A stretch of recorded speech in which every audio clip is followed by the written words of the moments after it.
holds a master's in business administration from Kellogg and has his undergrad in health administration. Now, I'm happy to say that Derek earned a certificate in executive leadership from Terry College at University of Georgia. Not to say that it was no relation.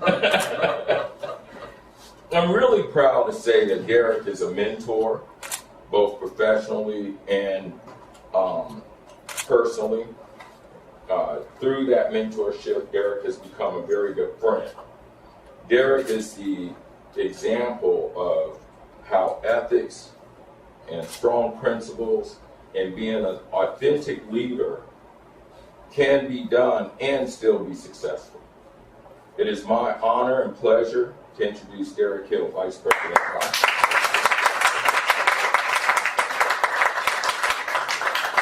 Terry, man, what a wonderful introduction, and I thank you for doing that.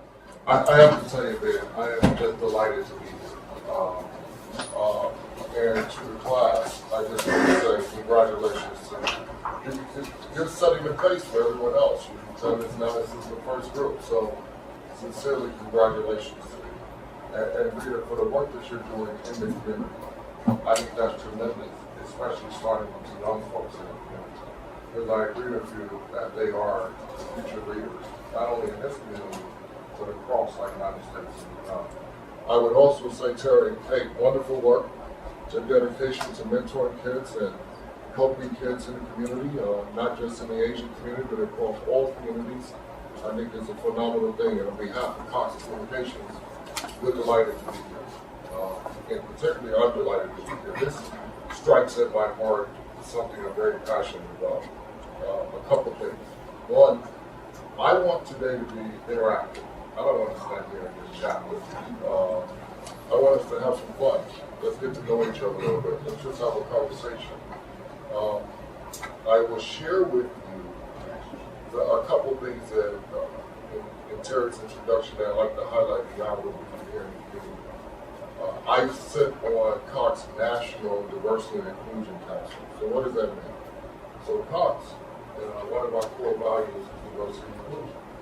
And so as a member of that council, I'm one of the people who is advising the very senior leadership of our organization on issues that are pertinent to the organization, to our communities, how we give back, how do we make sure we're leveraging our resources in an effort not only to help the resources in the community, but also to identify ways that we can continue to make sure we have a diverse and inclusive work environment inside of Cox Communication.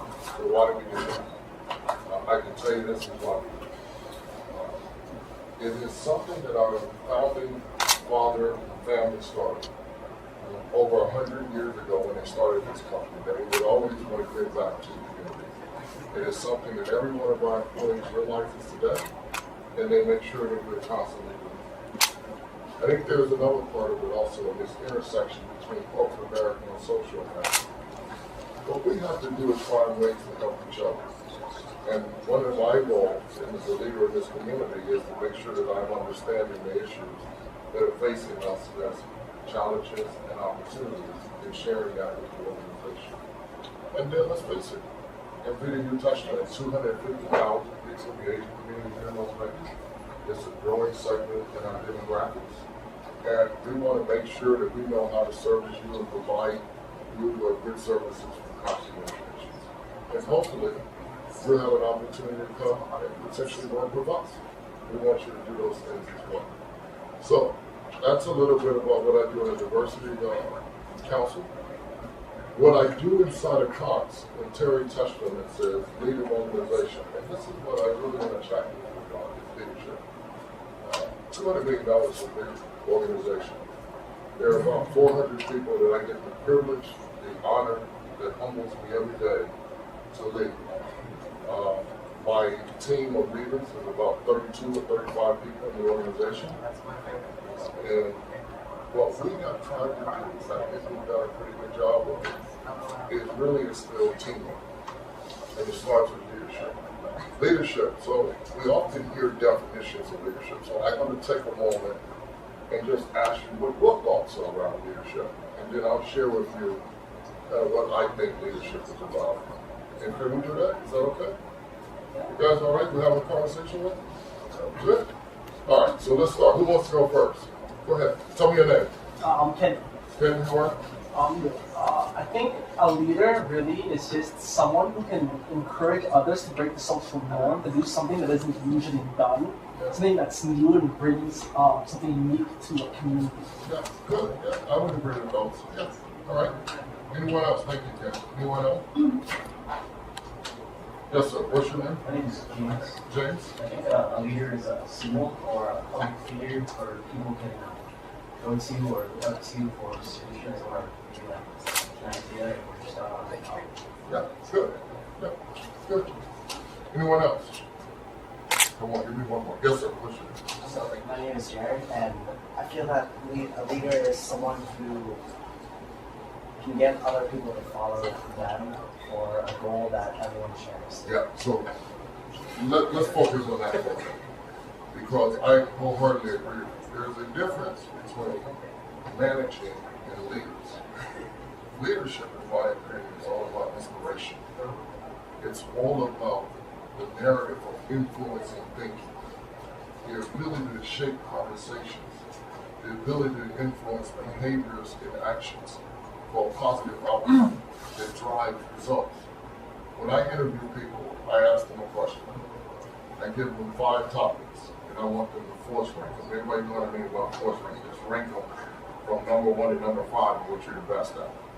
And so I start out and say, finance, marketing, I'll ask them about product knowledge, I'll ask them about collaboration, and then I'll ask them about leadership. And I'll say, rank those for me. And I wholeheartedly believe that everything starts with leadership. And that's why I'm excited to be here with you today, because you all are the future leaders, not only in this community itself, but in a wider and broader sense. Leadership, the ability to influence actions and behaviors to a positive outcome.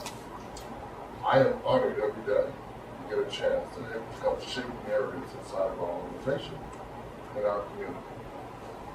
And what I would say to you is, as you went through this program, you started thinking about teamwork, and you started thinking about ethics, and you started thinking about vision, and you started thinking about this concept of leadership.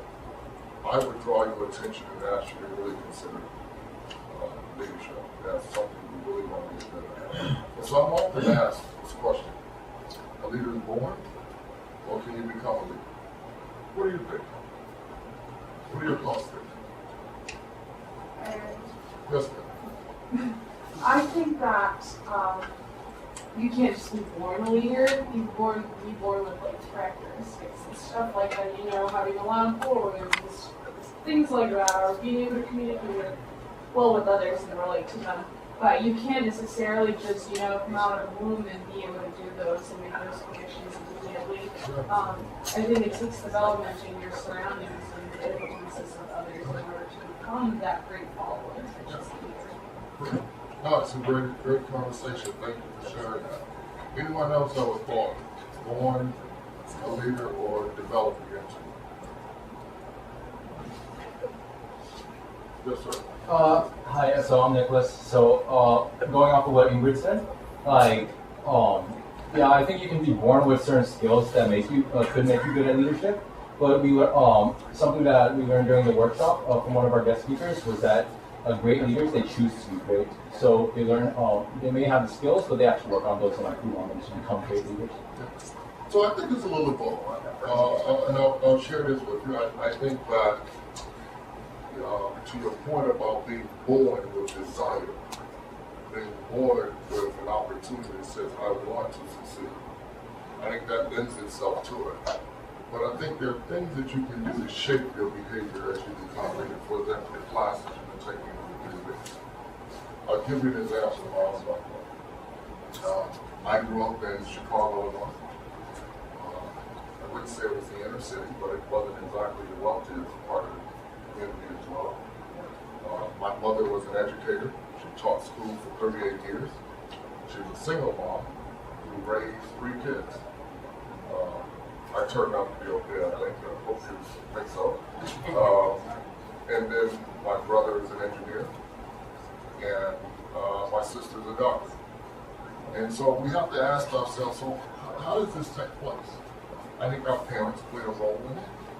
Our families play a big role in it in terms of helping provide us with some guidelines and guidance and coaching. And I can tell you this much in my family. As an educator, my mother made sure that we got our work done before we did anything else, working in the school. And that instilled some values in me. As I began to go into the work community, I started to do something else, identify people who I thought were good leaders, or who, from my perspective, as I watched them, were exhibiting some of the behaviors that I thought was making them good leaders. I looked back and looked at history and started to think about who were those leaders and what made them special. And I think to your point, Nicholas, that what we find is that people worked hard. They prepared themselves for the future opportunities. They developed great communication skills. They became great listeners. They were passionate about something that drove them. I can tell you right now what I'm really passionate about. And I just had a meeting recently with the CEO of our company, and I shared the same thing with them, is leadership to me is what I'm passionate about. Leading organization and driving results. It burns quite hot. So if it burns quite hot, what am I going to do to prepare myself as you all are today? Worked hard, so I have a strong work ethic. I believe no one was going to outwork me. So what does that mean? I get up to 5:30 in the morning.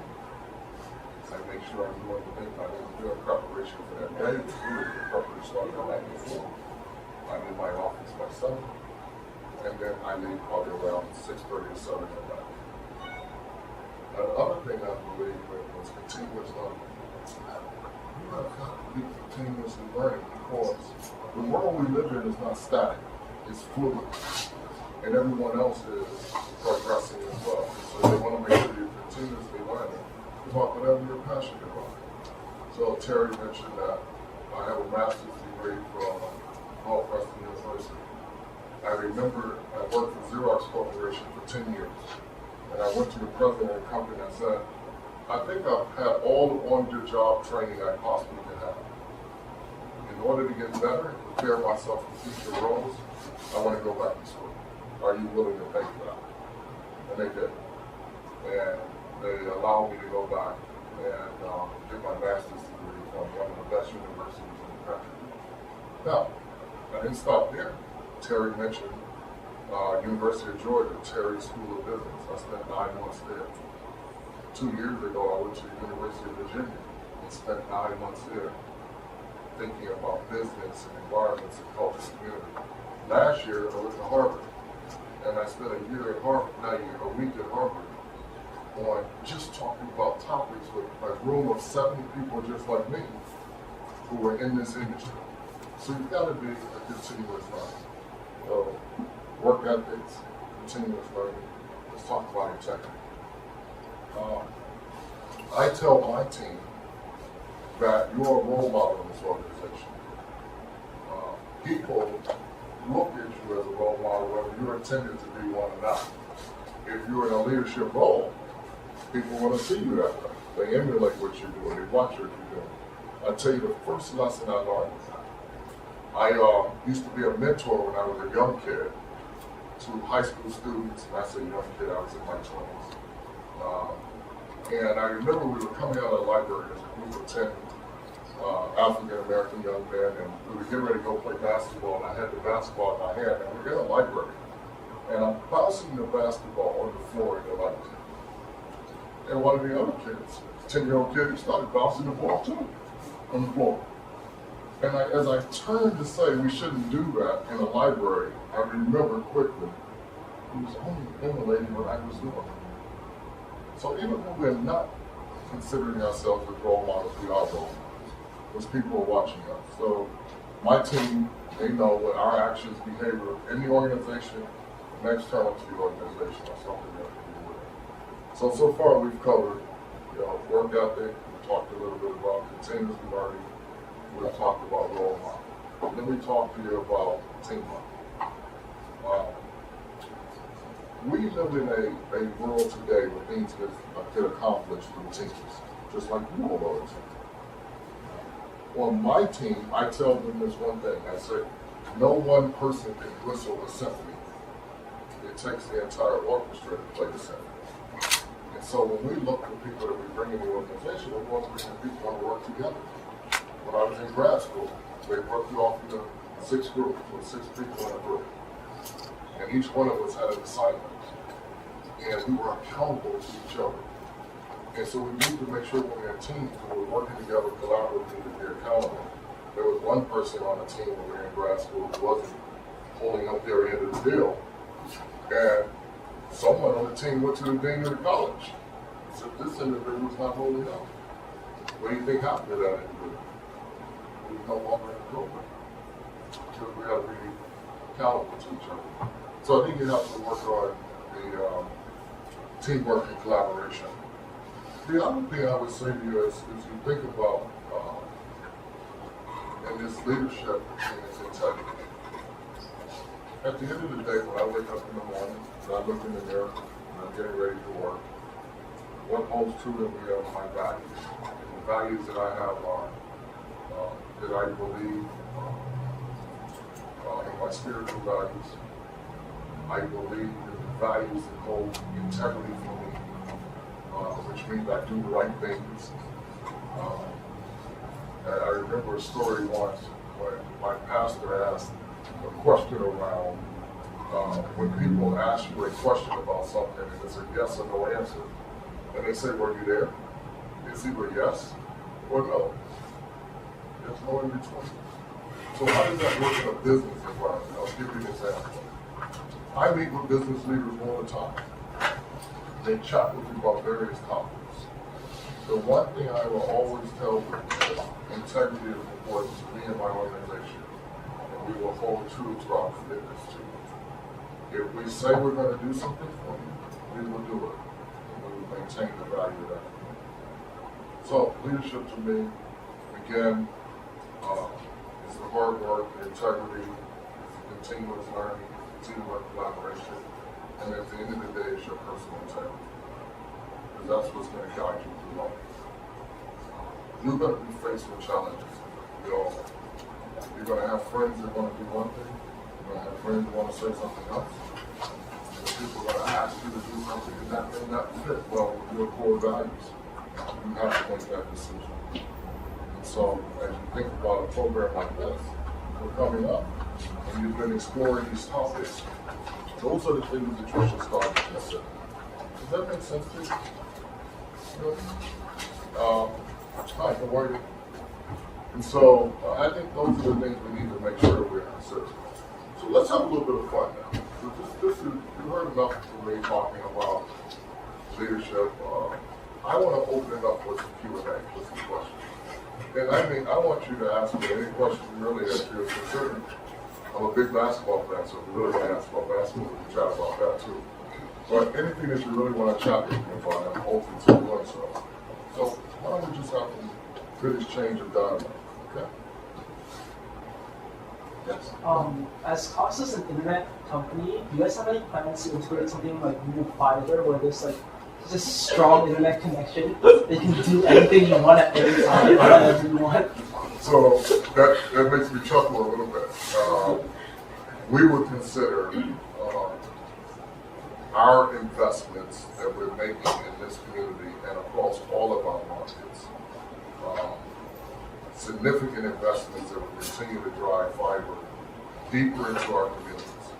In fact, we're doing it right now. We're investing several $billions across all of our markets. We think, first of all, that our fiber investments will rival Google's, and that we would have better internet connectivity and a better user and a better technical experience than what you might get from the competitor products.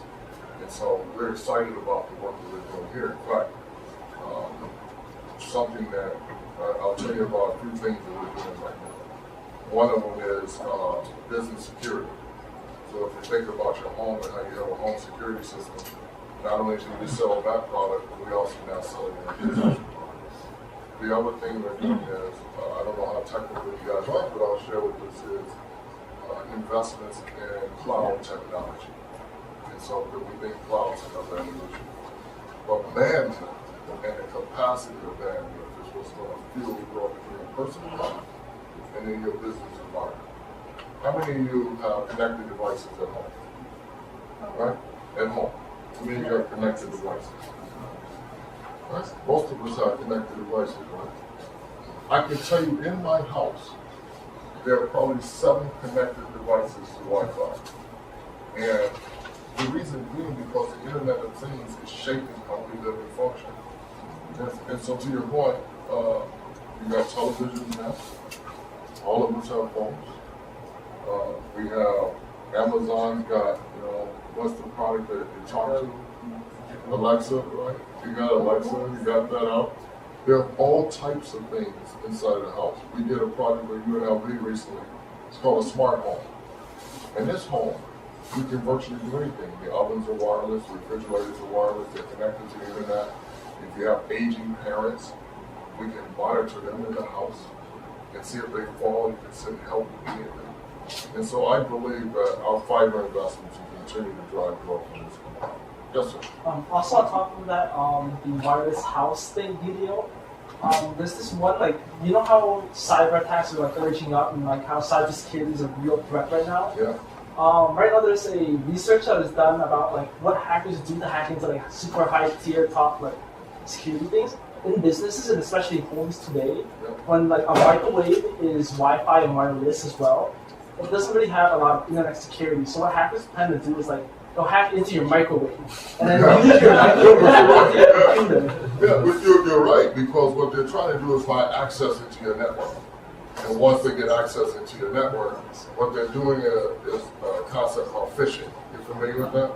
And so what they want you to do is respond and put your code words or your password into this example, and then they got access to your entire network. We are mitigating that. We're mitigating that with technology in our networks back in our servers and back deployed in the network so we can do a couple things. One, identify threats and mitigate the risk of that threat, and then inform our customers that they're being underneath an attack from a cyber threat. And our customers can then engage them as well. The other thing is we're launching a product called Panorama Wi-Fi. And if you have Wi-Fi in your house, if in your house today there may be a spot where you can't quite get Wi-Fi the way you want it. Well, this new product called Panorama Wi-Fi, it floods the entire house, no matter where you are, with Wi-Fi. And so you won't have that risk anymore. But I think you're right, cyber attack, we just saw in our communities lately where countries trying to break into our networks. Hackers locally and domestically and internationally trying to break in. It's a threat, and we want to make sure we put the right investments in to mitigate those threats. Okay. Did I answer it? Thank you. Yes, sir. Go ahead. What's a normal day off? A normal day off. Let's say a normal day off for me is usually on a Saturday.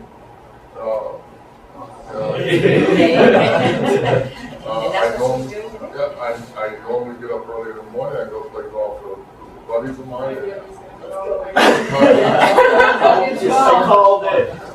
I go play golf all day, and I usually come back home and spend some time with my dog. A couple of things I like to do. So let me expand your question a bit, if I may.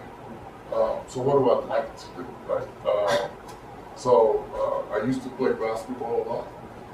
Played that 3 or 4 times a week. And usually, as part of how I have balance in my life, is I would get up early in the morning at 5:30 in the morning, go play basketball in the morning with the guys, and then I get dressed for the gym. Can't do that really anymore. So then I picked up the game of golf because I'm a competitive guy, and I always want to try to be competitive in something, and sports is one of them. So I play a lot of golf. I also have a passion for Doberman dogs, puppies. And so I have a 10-month-old puppy named Major right now. It takes up a lot of my time.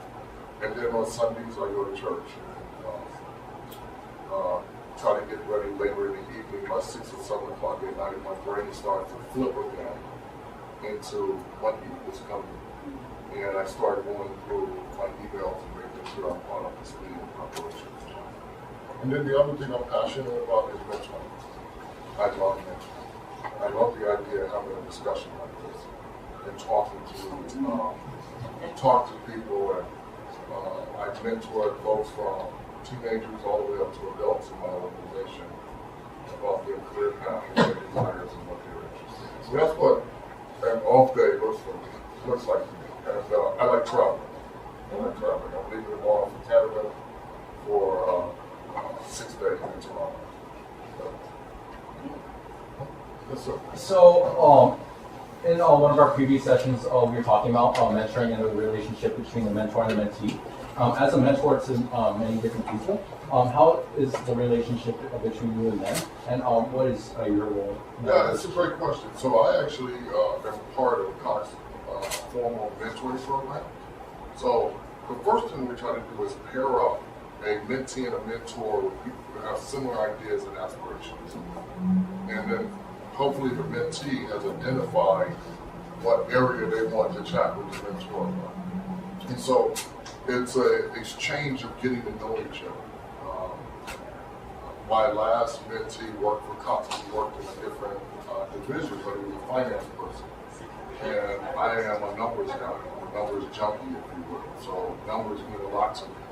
And so they thought it'd be a good idea if I had an opportunity to work with this guy who was in finance about how I view businesses through a financial lens. And so one of the things we sat down and did talk about was, hey, what's your family? Tell me about your family. Where you're originally from. What are your outside interests? Then we work our way up to what are your career goals. And then we work our way up to what is it that you really want to focus on. And I believe a mentor-mentee relationship should be two-way. I should learn something from the mentee, just like they're learning something from me. It makes it a valuable exchange of information. To the point where that individual, if you came to my house, in my office, there's a picture of us together from his graduation, and we're just having a great time. He was out 4 months ago, and his wife came out and we went to the Country Music Awards together. So I think that's what the relationship is about. It's about trust, it's about communication, it's about willing to be vulnerable, if you will, to say, here's what something really I want to work on. And if you can get to that level in the relationship, that is a mentee-mentor relationship, I think you'll have breakthroughs and everyone will get something out of it. Thanks. What else? There's nothing else. Oh, here we go. So all right. community organizations are I mean, what? community organizations? Oh, great. That's a great question. So I'm affiliated with a few. The first one is the Las Vegas Global Economic Alliance. If you're not familiar with that board or that organization, it is a board. I serve as the vice chairman of that board and secretary. It's a board of the top 50 business and community leaders in Las Vegas. So, example, all 3 mayors. The mayors from Henderson, the mayors from Las Vegas, the mayors from 4 mayors, Boulder City, as well as North Las Vegas are all in that board. The leaders of some of the biggest companies as you walk around today are on that board. And our role is about economic growth. And so what we're trying to identify is how do we drive economic growth here in Las Vegas? How do we recruit new companies to come here? How do we educate the talent pool so that those companies are attracted to come here? How do we shape narratives around additional investments in education? How do we shape the narrative around taxes? And how do we make those amenable to where companies want to come in? And so that's one of the boards I have. The other one is a board called the Las Vegas Bowl. You've probably heard of this board. It used to be called the Las Vegas Turkey Bowl, and every year it's a football game that's played in December. And so I'm on that board because I love football. And it's a chance to interact with a bunch of people who like football and sports. I'm also a member of several councils here, including, as I mentioned, the National Diversity Council for COTS, but I'm also going to share their perspective. Even if it's a diverse perspective than mine, I want to hear the other side of the equation, if you will. What's your argument to why we should or should not do something? So I'll take that data. Then I ask myself, how will this impact us not just today, but in the future? And so what does it look like a year or two from now if we make that decision? And then if it's a decision that involves revenue growth in the organization, does it meet the investment that we're making in that decision that we talk through it that way? And at the end of the day, I will tell you this, Colin Powell once said, right, everybody knows Colin Powell is, former Secretary of State for the United States. He was a General Colin Powell. He was our ambassador to the United Nations. But you can't wait. He talked about the fact that you can't wait till you have all of the information. And I never do that. If I've got 75% of what I need, I make the decision. And I'll worry about the other 25% later. Because I think directionally I have enough information at that point that I don't need to wait for 25% more. If I slow down, because here's the other thing I think leaders do. Leaders set the pace. In my organization, we have an accelerated phase, so we don't take a long time to make decisions. We get the data, we make the decision. Okay? Can I answer it for you? Okay. Terry, how are we doing on time? We can take one more question. One more question? All right. Yes, sir. So you mentioned that you're a competitive individual. Yeah. So, You haven't played basketball, golf with me, have you?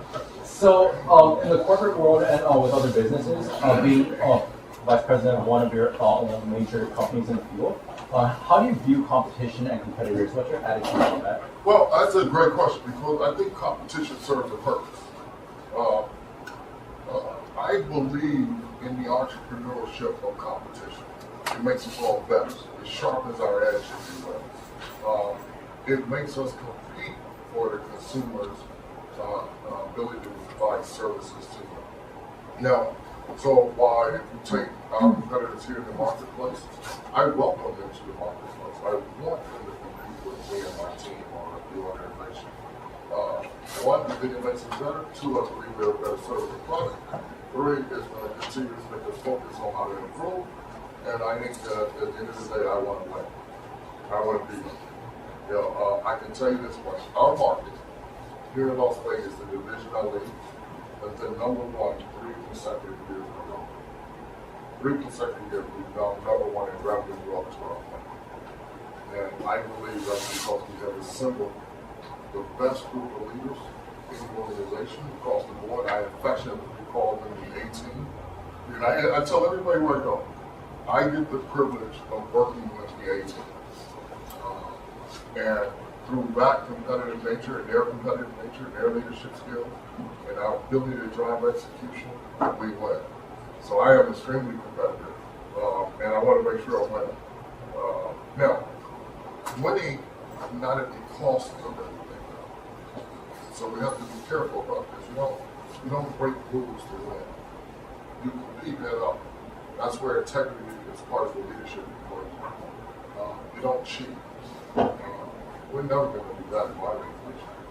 We're not going to try to manipulate numbers or facts or doing that stuff just so that we have a desired outcome. That would be wrong in my book, and it wouldn't sit well with me as someone who leads an organization. And it won't happen on my watch. But we want to win, we want to do it the right way. And that is by ensuring that we have the best services and products, by ensuring that we have the best people in the industry, by ensuring that we make the right investments in the community, by giving back to the community like we're doing today in a number of various ways we do, and continuing to make sure that we're listening to our customers and asking them what it is they would like to have and making sure we enable it. Terry, I appreciate it. Let me just say a couple things in closing. I'm excited for you. I think you guys are great. And I'm delighted that we've had a chance to have a discussion today, and I hope I've added some bit of value and I haven't wasted your time. I know you've enriched my life today by having an opportunity to chat with you. I want to congratulate you again on completing the 3 weeks. I'm sure you're going to have a wonderful graduation ceremony. Mayor, I want to thank you again for the opportunity, and Cox is delighted to be a part of it. And Terry, thank you for your leadership and the roles that you're playing in the young folks' life as they continue to inspire for what they're going on. And I wish you all the best. Who knows, I may check in on you in a little bit and see how you're progressing, okay? But congratulations to you, and thank you for everything.